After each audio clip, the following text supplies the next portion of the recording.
எத்தனை நாளா கேட்டு இருக்கிறேன், ஒரு இயர்ஃபோன் வாங்கி கொடுப்பா. காலேஜ்ல எல்லா பசங்களும் இயர்ஃபோன் வச்சிருக்காங்கப்பா. ப்ளீஸ்பா ப்ளீஸ்பா ப்ளீஸ்பா. டேய் வாங்கி தருவேன், சும்மா பாட்டு கேட்டே கூட காது போயிடும். சரியா, அந்த காசு வாங்கிக்கோ.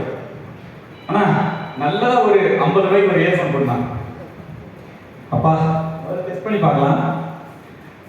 சூப்பரா இருக்குது. முதல்ல எந்த பாட்டு கேட்கலாம்? மைக்கேல் ஜாக்சன் பாட்டு கேட்கலாம். ஆஹா எவ்வளவு ஜாலியா இருக்கு. இதை தான் எல்லாருமே கேட்டுருக்காங்களா? அப்பா வர டைம் ஆச்சு, எடுத்து மகர முதல்ல எடுத்தலாம், மகர முதல்ல எடுத்தலாம், மகர முதல்ல எடுத்து. அப்பா தூங்க போயிட்டாரா? போயிட்டாரு. கேட்டா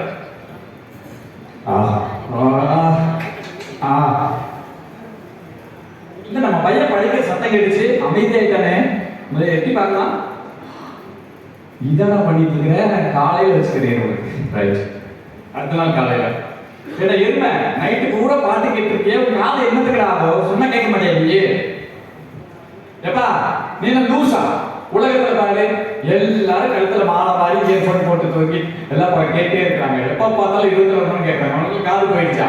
சும்மா பார்த்தா உலகமே இயர்போன் ஹெட்போன் இல்லைன்னா இல்லப்பா. எடுத்துட்டு போ. நாளைக்கு ஏதாவது காது கேட்கலன்னு அந்த அழுத கொண்டுருவேன். ஒரு 3 ஆண்டுகளுக்கு பிறகு என்ன பையன் காலேஜுக்கு போகாம என்ன தூக்கிட்டு இருக்கிறான்? மணி 10 ஆச்சு. இப்ப எழுதுறான்.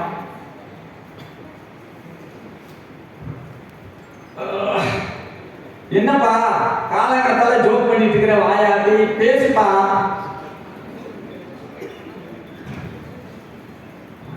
என்னப்பா விளையாண்டு இருக்கிற? ஒருவேளை அப்பா பேசி உங்களுக்கு சத்தம் கேட்கலையே என்னமோ. பார்க்கலாம்.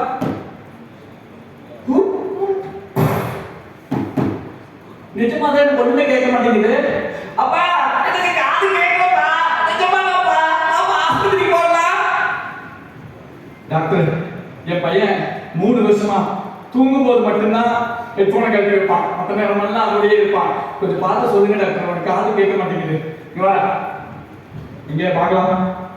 என்னன்னா இந்த காதுல பார்த்தா அந்த காதுக்கு அப்புறம் இருக்கிற அந்த காதுன்றதே தெரியுது. இந்த அளவுக்கு காதை ஒட்ட போட்டு வச்சிருக்கியா? என்னடா பண்ண? உனக்கு ஒருபோது நீ காதை கேட்காது. காதுல அப்பள மாதிரி ஒரு லைன் இருக்கு. அதுல வேகமா பேசினாலே அது கிழிஞ்சு போயிடும். நீ வச்சு தட்டு தட்டு தட்டி முரசடிக்கிற மாதிரி அடிச்சு அதை கிழிச்சு பீஸ் ஆக்கிட்ட. இனி வாழ்க்கை போல நமக்கு காதே கேட்காது. கழிச்சு போங்க உங்க பையனை. ஐயோ இவ்வளவு கஷ்டப்பட்டு பையனை வளர்த்து கடைசியில இவன் சாகிற வரைக்கும் எவ்வளவு கோடி கொடுத்தாலும் எனக்கு அதிக கேட்காதுன்னு சொல்லிட்டாங்களே. நான் என்னுடைய நிலைமை என்ன ஆச்சு? எனக்கு புரிஞ்சிருச்சு. உங்களுக்கு எல்லாம் புரிஞ்சுதா? நன்றி.